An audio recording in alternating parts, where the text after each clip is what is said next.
Viz there trying to come out and probably just get over to the opposing boxes, put some pressure on Cedar or Zale. And Talbadar is generally the first target they get on. Talbadar eating an early UA dispel, Toes doing the same. So both Warlocks just trading like we've seen in every single other match. It's all about that early pressure at the very beginning. And look at the swaps on CCs that have Fear on Pooks, Deep on Talbadar, so they traded CCs, the Cedar ate a Poly. Both teams they know exactly how each other are going to play. They're just throwing everything out that they can. It's and true. just making sure they do not mess up positioning, because any one of them gets separated without a major cooldown. And look at Talbadar taking so much damage right now, spiking quite low, dropping out of Shadow Form for a second to heal himself. That gets cheered though, having to stop it. Looks like Pooks just willed right there, but Talbadar playing so well. Look at that, dropping out, healing so much. That was surprising. That's one of the first times I've seen Talbadar get spiked that hard. Very, very early match, but they recovered very well from it. And that takes top-notch communication with your teammates. You know, they didn't scramble. You didn't see any major cooldowns blown that didn't need to be. And then so much pressure on these boxes. You know, MLS can trap you on these boxes right now. Cedar he has tied down. He's just sitting behind there with Totems trying to heal out. But Talbadar pushing out into the midfield as Toes backs up to his boxes. And you see Pooks and Snuts kind of setting up on their side of things. This will be good. They're going to bait, if they can, that shadow play across the map. And they really just need to catch back up on heals, because Zale is pumping out a lot of damage. And Talbadar, he's not getting a good chance to channel all the time, but the damage is still there, and you can really tell. Yeah, and he is constantly trying to LOS as much damage as he can. They know that he's going to be the target of choice, of course, right now. Big tactic change from last time they faced, where Cedu was who they were going on before. Yeah. When we saw them last, but Talbadar doing a great job. He's going to get throws right there. You know, and that UA protection for the debuffs, like you were talking about, it allows Talbadar to throw up his dots as well with your immunity. And that's very, very important for this comp. Talbadar able to stack dots with Zale is one of the most important things they can do in a big line of sight matchup like this, because eventually it'll just whittle down Toes' mana, and they'll be able to push it and get some pressure with the Fear. Now the big thing that you can see right now is they are trying to get behind that box because they're playing so defensive. A big AE Fear right here could disrupt team skill capped completely, but Snuts taking a lot of damage right now with Talbadar feared away, so that was just a bunch of dot damage from Zale. I'm really surprised that Talbadar did not eat any CC as he was feared all the way out there. He actually gets locked out of his Shadow School. Looks like a Zale and a Deep, and Cedu coming out of Poly there. Cedu in a safe position though. He's not. Yeah, he has absolutely nothing to worry about as he backs into his boxes. And his AL portals right back over to him. Talbadar staying out front, being aggressive as per usual. So this is going about the way EG normally plays their game. Right, MLS, so I think, is playing a little more defensively in general. The timing on that Fear was so lucky because Pooks' trinket was up, but his will was still down for like half a second. Oh, as we see a Fear on Talbadar, followed by a Death Coil. He's going to dispersion and get away. Such a great cooldown. Yeah, Toes eating a UA dispel there. That's many that he's eating. And it's not really hurting him. It's not setting him back. Snuts has stayed up the entire time. Pooks hasn't spiked really at all. Oh, but Talbadar, so much damage. Oh, as he's going to be stuck in that. He's right there. As Talbadar, again, that Drain Life is ticking on him because he knows he's going to go out of range, getting that extra tick as Talbadar dropping down and healing. Playing that Z-axis so well on this map. Catching him in the Nova, though. So he's still going to be down low, but casters, you know, they don't have to commit. They don't have to jump down. Yep, and that was an impact into Deep Freeze, so, you know, he caught a little bit shorter duration on the second stun, but Pooks really playing around Cedar right now, just trying to set him back a few seconds. If he can even stop, you know, 1 out of every 5 globals, then they'll be able to get him ahead of Team EG here, because they're not going to have an opportunity to set up with so much line of sight. You know, you're seeing Talbadar and Azale, that AE Fear is such a good disruption. They really just need to target Cedu more and pressure him into making a mistake, or at least running out. All right, now Talbadar is going to try to... Doesn't look like he's going to head over towards the boxes, which is what I thought he was going to do. We see a trinket out of his Zale right there.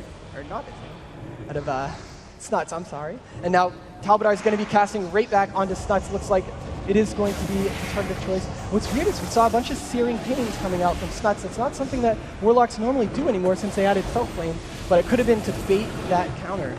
Yeah, this is interesting. Both these teams playing like they've played against each other time and time again, which they have. So that Deep Freeze onto Azale, I like the timing of that because we saw the wings come out of Talbadar. The Evocated obviously trying to get some health back. We're taking so much damage from dots. You know, it's putting Toes way behind. You can see his mana hurting quite a bit compared to Cedu's now, whereas in about 3 minutes it was a very different story. And that's a coil onto Snuts right there. 15,000 hit points. Wow, Spiritling Totem did bring him up very slightly up to 50,000, but every person on this team is now a viable target. Toes especially. Oh, as he gets a big heal onto himself.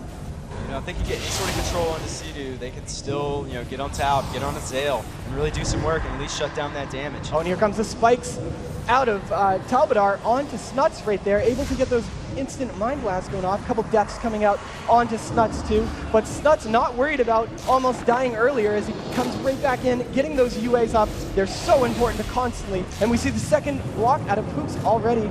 So Pooks is betting it all right now. They know they have to score a kill right here. Toes is in trouble mana-wise, has already tied it. Yeah, this is a big problem for them. The sub 20k, the amount of damage coming out of Shadow Priest and Affliction Warlock, it takes a lot of sustained healing across. Oh, that was a great targets. portal though to close the gap as we see it out of. That's a big fear. Toes getting out in about a 5-second fear into another Howl. And there you go, Toes just dotted up for a while now. He's been eating almost every blanket silence, and they're just trying to put him behind on mana and healing. So far, so good. So Pooks has no blocks. He just trinketed. We have Toes, who does not have a trinket up. Spirit Link Totem was already used, so this is looking good for Team EG right now. But if Skill Cap can dump a lot of damage into Talbadar, oh, there goes Dispersion, is back up, but he's in the middle of the arena right now. We're going to see a good snare onto him, making sure he's not going to get too far away. Talbadar pumping out a little bit more damage on Snuts, just spreading things out a little bit. You see some dots rolling on Pooks, put some damage on Snuts, a little bit on Toes. This is exactly how they win their matches. I mean, Shadow Play just melt everybody down with these dots. And they've been having a tough time doing it because Skill Cap's been playing a good line of sight game. But now I think EG is in a good position to push in on their boxes. Sea-Doo's got plenty of mana for any fight they get into. This is looking really, really good for EG. It definitely is. All right, so Sea-Doo counterspelled right there. Short duration. Talbadar still seem okay. I mean, you can hear the sound of Prayer of Mending just bouncing around so much because of the dots, and that's sometimes why they choose not to dot up the entire enemy team when there's a priest on it. Snuts gets feared away, but Toes was not feared right there. But look at the dots. It looks like they are controlling Pooks and Snuts and concentrating the damage right now onto Toes. That's all they need to do. Blanket silence coming in. Looks like they're calling it. Here we go. The damage is coming out from Team EG right now. No timer's up quite yet. Probably might have missed a spell or two there on that Invis. Possibly could have avoided some damage.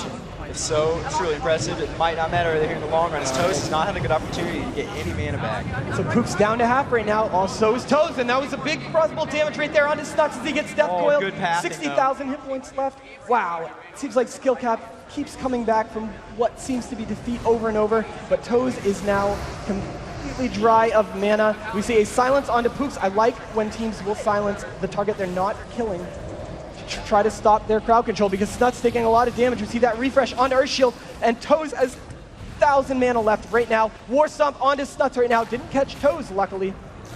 But Snuts, wow, 30,000 hit points, taking so much damage still, but Pooks is also low with no blocks. And Toes barely keeping them alive. That Spirit Link Totem comes back up right before the fear. Great timing right there. Yeah, impressive fear to get everybody out of that. And that's probably going to be a pretty much major cooldown wasted here at the end of this match. You see Pooks almost completely out of cooldowns. Under a lot they're of all pressure hurting here. so much. Yeah. And look, Evocate. Evocating, doing everything he can. Toes gets feared away. No answer. Rocket jumps back in. Behind it, and right at the end. It's death right at the end by Talbadar. You know what I saw right at the end? I saw a Lava Burst. The only person that can cast a Lava Burst is going to be the rest of Shaman. Of course, everyone on that team casting everything they could. Oh yeah, for sure. What was the highest damage done was 7k by Sea-Doo. That might have been it. That might have been it, man. That plus Shadow Word Death was just all it took. But they had them behind for so long. I mean, Skill Capped had a lot to come back from, just damage and healing wise. After about the halfway point in that match, it's about a 9.5-minute match. After 4 minutes, it really swung in the favor of EG, and that's Shadow Play for you. Their sustained damage is unparalleled. Oh, it's amazing. And you see Talbadar dropping out of shadow form constantly, doesn't have any melee targets that are going to be hitting him.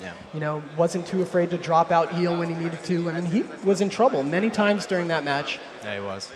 Able to stay resilient and live through it, though. As you can see, he took basically all of the damage from, or the big chunk of the damage from Skill Capped. And then if you look on the other hand, because of so much dots everywhere, Skill Capped, the entire team, all took over just about 1.1 million each. Yeah, it's important to shut down Talbadar, though, because he's got not only a lot of damage behind him, but he's got a lot of utility.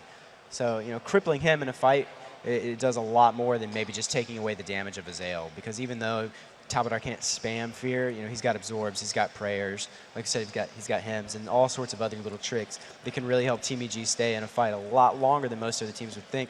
And usually that causes them to overextend, and EG gets a win.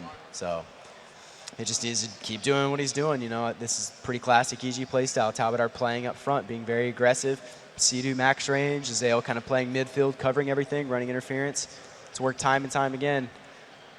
All right, so we'll have to see. 1-0 right now, Team EG. That makes it 7 games in a row that they've taken off of skill capped. That hurts. 7 maps in a row, 7-0. That's pretty big. That's a big stat. That's a pretty decent little record. It definitely is. All right, so it looks like our next matchup is going to be on the Ring of Valor. Yes, the Ring of Valor. This is going to be an all-out slugfest because there's nowhere to hide, really. So it's all going to come down to outplaying. Snuts versus Zale. Extremely true. Pooks versus Taub. On your screen. Against MLS, a very control-heavy comp. There's just not too much Toes can do to mitigate this damage. You see Snuts taking terrible damage. Look at that. A silence onto Toes with a Death Coil onto Snuts. They're doing very early damage. Snuts gets that Demon Soul up to try to toss out as much damage as he can. We're seeing a lot of crowd control going out onto Azale, which is what they need right now. Talbot tosses up his wings. Gonna get that extra Mind Blast damage, which he needs. And looks like they were gonna try to spike Pooks right there. Wasn't that successful, as the Ear Shield was already up on him. And we have a Fear onto Snuts. I like how fast that they're switching targets, but Sea-Doo taking so much damage right now as Pooks is trying to cast into him. Yeah, Curse of Tongues into Spell Lock. I was about to comment, you know, without Curse of Tongues, Pooks can actually pump out a lot of damage. But with that Curse of Tongues pretty much staying up on him the entire match, it does help EG out quite a bit. Talbot walking right up in his face, stomping that poly. Yep, he's going to punish them when they're standing next to each other. We see a silence onto Talbot right there, hoping that he's not going to be able to do anything about it. Snuts getting a banish off, you know, that could help him out here for a few seconds. Sea-Doo caught into a deep freeze. If they can get any sort of CC rolling onto him, you know, maybe they can get on Talbot a little harder here. He's feared out. And it could have been a waiting game right there on that pillar because Sea-Doo is now vulnerable yet again. Sea-Doo is now immune to Sheep right now for a little bit, but Pook's taking those Mind Spikes. He's going to clear the Shadow Priest dots, but it means that he's going to get that instant Mind Blast after it. Able to mitigate that damage quite well because there was no CC on to Toes at that point. But the team of EG taking a lot of damage, but look at the mana on Sea-Doo. Still doing pretty well. Yeah, I mean, and this is, that's what we say every time we talk about Sea-Doo, basically. Yep, and there we go. A deep freeze into a full poly with a coil onto Talbot. And Sea-Doo's still sitting in that poly. Hopefully we can get some more crowd control onto Sea-Doo at this point as he gets out of that Sheep. Pook's blocking right there. Block. Well, no, he hasn't snapped yet. It's good. Yeah. And his Icy Veins was down. He'll be able to snap in a second when he needs the rest of his cooldowns, including another block. Yeah. Well, Toes got a good drink off. He's at 80k mana. Sea-Doo's about 55k. And it may not seem like a massive gap, but here, we're in the 3 minute 45 second. In about 5 minutes, it's going to matter a lot. Yeah, you can hear that. Here we go. The pillar is going to drop right there. We see Counterspell onto Talbot with a big Fear and Sea-Doo in Deep Freeze, followed by a Hex onto Azale. Impeccable crowd control. I like it. They're not overlapping too much, except for that Fear and Hex. That's important because Azale linked to help Toes out, but Toes taking a ton of damage as he rocket jumps away. That's why you play a Goblin on this map. Great selection right there, able to get out of trouble. Wow, Azale feared off for more than a few seconds for the first time this entire match. Sea-Doo trying to play around Ring, fairly narrowly escapes that Ring of Frost. That could have spelled disaster for him if he got caught into more CC, though he does have his trinket up. Still, any sort of pressure on him, you see that impact stun coming in.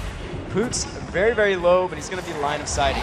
All right, now Pook's so low right now, 30,000 hit points with a silence onto Toes, as he's going to unleash and try to wait for it, doing every little bit of healing he can while silence. Pooks, there we go, second block. This is not good for skill caps. Yeah, Toes just didn't have the mana, didn't really have the time to heal both of them. Pooks calls out for that block, and Toes is just left to sit there and heal himself back up. Oh, but Snuts out the middle, he has to port away. Oh, so much damage. Goes down. Look at those wings. A solid showing from Team EG here. And that Archangel, Dark Archangel is just, we played a Shadow Priest.